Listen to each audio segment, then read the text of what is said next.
Good morning, good evening, or good night, folks. I'm your host. I'm in Redhand, and welcome back to Gaming Redhanded. We're about 6-7 hours away from the server transfers beginning. Just a bit of details on the server signups that are about to show up. There are 3 servers available right now. However, they don't all have the same start times. If you take a look right here, this top line here, these 2 servers here, X001, X002, are opening up at 8 a.m. on 26. However, X0003 is opening up on the 29th. However, this was posted on the Discord earlier today. They said, we've gotten a lot of feedback about the limited number of servers available so we want to let you know that we intend to release more September 26 servers as soon as the first set fills up. Don't worry, if you get on the servers 1 or 2, you could still access on day 1.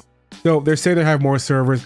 We don't know how many servers exactly. I probably will end up being a few days behind because I might end up staying here until the next territory purification and missing out in a few days. We'll see. I haven't decided yet, but I figured it'd be a good time to make a video to talk about the items you should be using. I guess I'll frame it this way. These are going to be the items I'm going to be taking with me when the server transfer starts. As you know, when you transfer over, you get 20,000 material points. These material points allow you to bring items over into Eternal Land, right? And at any time you can pull items with you, right? So this is a good time to plan ahead and figure out what items you're going to be bringing with you. First on my list is the advanced electric rock drill. This is a mimetic item. I'm making sure that it has the bonus effect electric drill treasure hunter with it, and I'm going to be bringing over quite a few of these. As you can see here, I have almost a chest full of them because I want to plan for future seasons. I don't want to have to ever worry about getting these going down the road. I want to make sure they're always in my inventory, and what these do is they give you a nice head start on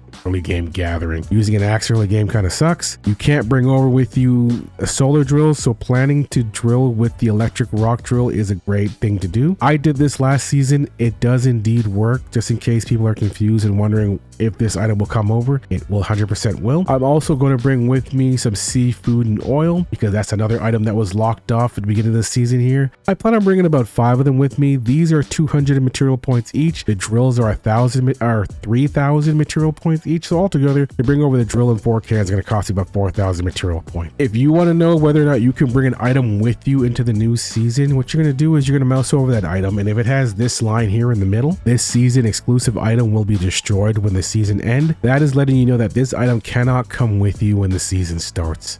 If you have an idea what build you're going to be going for, this would be a good time to plan what calibrations you need. Each calibration can be taken over with you. They all have their own set prices. I have my calibrations saved up for the next season here, just so you understand the values you need to know. Legendary calibrations cost 1,000 points to bring over. Epic ones are 800. Blues are 500. Do not bring over blue and epic, and try, now that you have the time, to try to get perfectly rolled calibrations before you come up. I already know that I'm going to be using corrosion shotgun again. While I do have a well-rolled corrosion shotgun, I'm not going to be spending 10,000 material points to bring it over, so I'm just going to bring the calibration over and I'm going to start it up. If you have an idea of what build you're going to be doing, you can go ahead and plan your calibration now, so you can buy it here with energy links or whatever currency people want to trade with, and then plan to bring it over for 1,000 material points. Or if you have controllers still, you can start farming your mods out by running silos, opening up your crates, then using the mod conversion system to start smashing mods together and rolling the mods you need for whatever build you're going to be playing. You don't have to wait until you start that build because mods come with you. Hey, come here, like the video.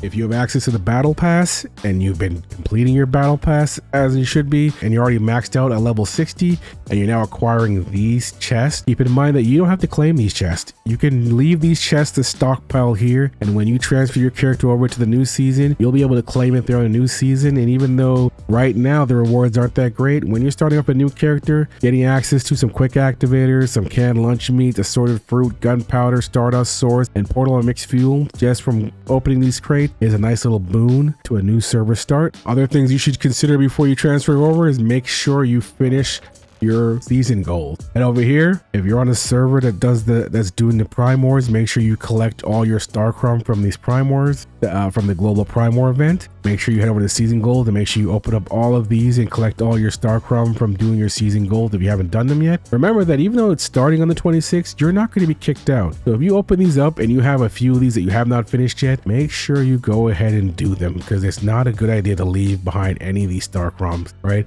Keep in mind that season 4 is when you get get access to your badge upgrade for your Manibus season, so that it upgrades your butterfly emblem. So make sure, if you want that upgraded, make sure you do that. Also, before you leave, open up the season shop. Make sure you head over here to the currency Starchrom crate, because when the servers come back up, you're going to have access to buy these from the vendor here. This is your week 6. This is going to cost you about 400,000 energy links. This is the in-game currency. There's 8 crates all in total to buy. Make sure you buy all of these before you transfer over to the new server. Find Severin7. You'll find him in any town. Open up his inventory here, and you're going to buy his Starchrom crates and his controllers. He sells 8 Starchrom crates and 20 controllers for a total of 840 stellar planular. Find Nisa, and you're going to buy her Starchrom. You're going to buy her controllers. She sells 20 controllers here also. Controllers are something that you can take with you to the next season. What I would advise is you try to spend all your controllers before you come over, because they're in an interesting state. It's something that you do not want to leave behind, but it's also something you don't want to take with you, if it makes sense to you. So what I would advise you do is try to grind as many dungeons as you can, do some primors, try and spend as much controllers as you can. But if you're not able to spend them before you transfer over, understand that each controller costs 20 material points to bring over with you. Next, I would plan for which deviants you want to take with you. There used to be some higher value deviants to take. Last season, I brought with me an Artisan's Hand, the Space Turner, some grow shrooms and bees and stuff like that. That has changed with the introduction of the settlement crates here that are in each union.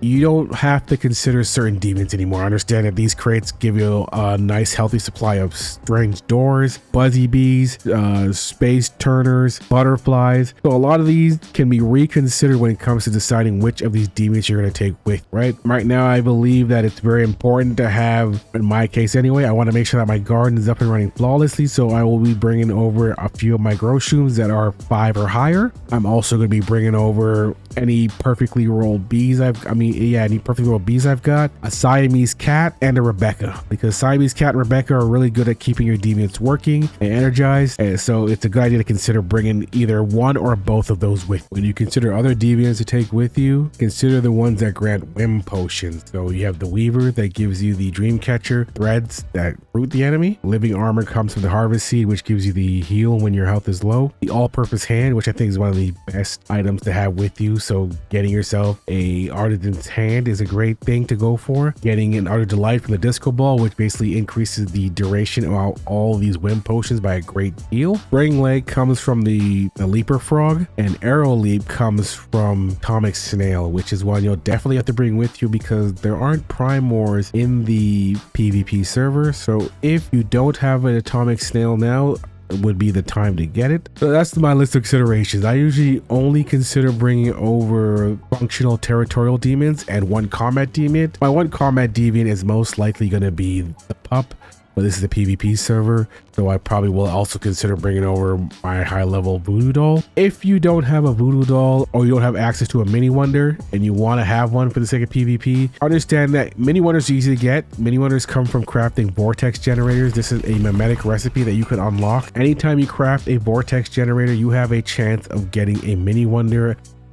My advice to you is to use whatever materials you have now before you transfer over and spam them on vortex generators until you get a mini wonder that you are okay with. And plan that it will cost you 800 material points to bring it with you into the new Prismverse scenario. Just in case you're not sure, crafting and vortex generators are right here. Okay, so they're level 4. They may not be available week 1, but they will be available week 2 if otherwise. And this is all you need to spam for your mini wonders. The voodoo doll spawns here at Sunshine Farm, high level ones, or Fort Erie, which is located right over here, which is just west of Greywater Camp, southwest of Blackfell, or also here in Ripple Bay. Also in Ripple Bay, which is all the way to the east. If you want to maximize and make sure you get all your controllers before coming over, you could also do Hale's Moving House. Finish that weekly before you come over. But if you've already done your moving house, understand that your weeklies will not reset until Monday. So you could decide if you want to wait until Monday to do your territory purification one last time, your commissions if you have not finished your commissions yet. I am debating whether I'm going to wait or not. It depends on the information I see on the first week of the server. And I'm only considering this because I'm already going to be a day behind thanks to the fact that I'm on X0007 server, not going to be able to leave until Friday, even though the Prismverse Clash access starting on Thursday. There are a ton of other things that you could be doing before you come over if you want to get really granular with it. I think the only important things is making sure you get all your Starchrom before you leave the door. Get all your controllers. Don't leave any controllers on the table. So if you want to see even more of the seasonal, timed, weekly, daily, hourly things you can do in the game, I have a video called The Ultimate Checklist that I'm going to be linking in the top there. You can go over and follow that video there, and you can watch the rest if you want to see any more activities that you should be doing before you transfer over. I think these are the important ones. Making sure you get your Starchrom crates from the season rewards, making sure you get your Starchrom crates from the vendor, making sure you get all your controls that you have access to, especially from the warbands if you haven't already gotten your warbands, from Hale's Moving House if you haven't already gotten your Hale's Moving House, and making sure you finish all your commissions. They stockpile for all 6 weeks, so if you only done 1 week of commissions, make sure you do all of them, and then make sure you plan to bring all your controls with you. Well guys, that's gonna be it for me today. A quick and easy video to make sure that your checklist for leaving is in place. Get your Starchroms, bring your controllers. See you guys on that new PvP Prismverse server. Hope you guys have some fun doing it. I'm not a big PvPer, but I am looking forward to trying out some new things. Have yourselves a good morning, and this is the only video you watch me today. A good afternoon or good night.